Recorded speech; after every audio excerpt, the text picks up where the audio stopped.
इस खबर के प्रायोजक हैं पूजा श्री डिटर्जेंट पाउडर व केक।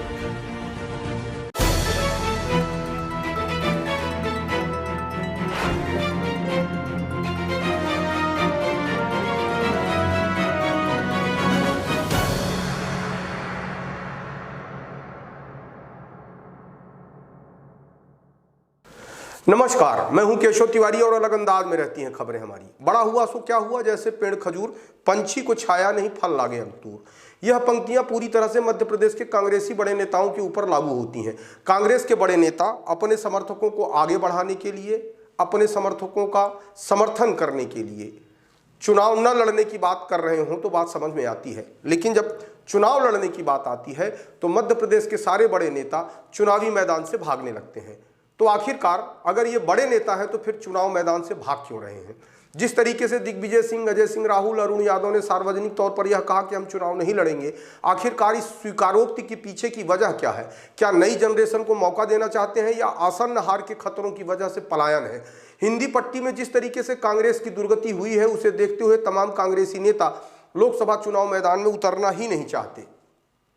हिमाचल प्रदेश और कर्नाटक का विधानसभा चुनाव जीतने के बाद कांग्रेसी नेताओं में जोश का संचार हुआ था, लेकिन जिस तरीके से मध्य प्रदेश, राजस्थान और छत्तीसगढ़ में कांग्रेस पार्टी की हार हुई, उसके बाद से कांग्रेस के युवा नेताओं का होश ठंडा हो चुका है।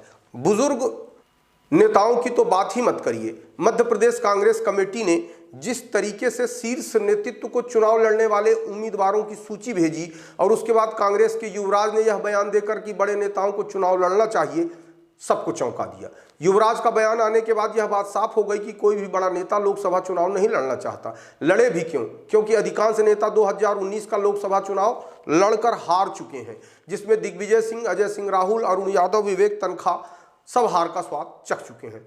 मध्य प्रदेश के अधिकांश कांग्रेस के बड़े नेता उन नेताओं से हार का स्वाद चखा जिनका कद और पद उन नेताओं से कभी बड़ा नहीं रहा। दिग्विजय सिंह मध्य प्रदेश के अंदर 2 बार मुख्यमंत्री थे, लेकिन राजनीति की नई नवेली प्रज्ञा ठाकुर से भोपाल लोकसभा का चुनाव हार गए। प्रज्ञा ठाकुर का कद और पद दिग्विजय सिंह से बड़ा नहीं था। प्रज्ञा ठाकुर पहली बार लोकसभा चुनाव में उतरी थी। प्रज्ञा ठाकुर को राजनीति का भी अनुभव नहीं था, लेकिन जिस तरीके से दिग्विजय सिंह को प्रज्ञा ठाकुर ने पछाड़ा, उससे उनकी राजनीतिक हैसियत का अंदाजा लगा सकते हैं। प्रज्ञा ठाकुर से हार का अनुभव निश्चित तौर पर दिग्विजय सिंह के लिए बुरा है और शायद इसीलिए दिग्विजय सिंह ने घोषणा कर दी कि चुनाव मैदान में नहीं जाएंगे। इसके अलावा जब जबलपुर लोकसभा सीट से विवेक तनखा चुनाव मैदान में उतरे तो विवेक तनखा का न सिर्फ मध्य प्रदेश में बल्कि राष्ट्रीय स्तर में एक काबिल वकील के रूप में गिनती होती है।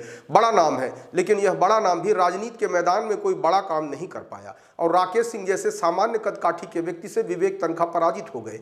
अजय सिंह राहुल पूर्व मुख्यमंत्री अर्जुन सिंह के पुत्र हैं। पूरे देश की राजनीति में अर्जुन सिंह का बहुत बड़ा नाम था, लेकिन अजय सिंह राहुल जी कद और पद जिस तरीके से उनकी हैसियत है, उसके बाद भी एक सामान्य सी महिला रीति पाठक से लोकसभा का चुनाव हार गए। इतना ही नहीं, अजय सिंह राहुल सतना लोकसभा से गणेश सिंह से भी चुनाव हार गए थे और 2018 का विधानसभा चुनाव भी शारदेन तिवारी से हार गए।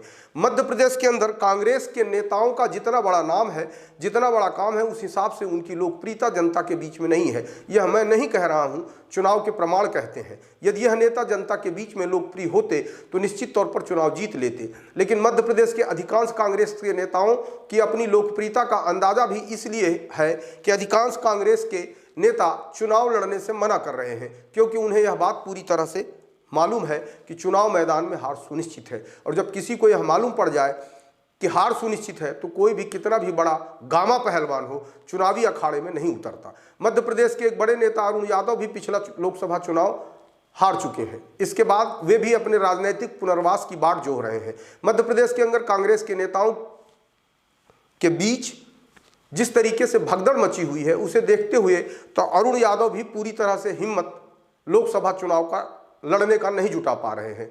लेकिन कांग्रेस का शीर्ष नेतृत्व जबरन चुनावी मैदान में उतार कर इन नेताओं को शहीद कर दे तो मजबूरी में शहीद हो जाए तो अलग बात है। बाकी जिस तरीके से मध्य प्रदेश कमेटी ने प्रत्याशी चयन करके शीर्ष नेतृत्व को नाम भेजा था, उसे देखकर शीर्ष नेतृत्व को भी इस बात का अंदाजा तो हो गया होगा कि मध्य प्रदेश में कांग्रेस के बड़े नेता सिर्फ कागजों में बड़े नेता हैं, जमीन पर नहीं।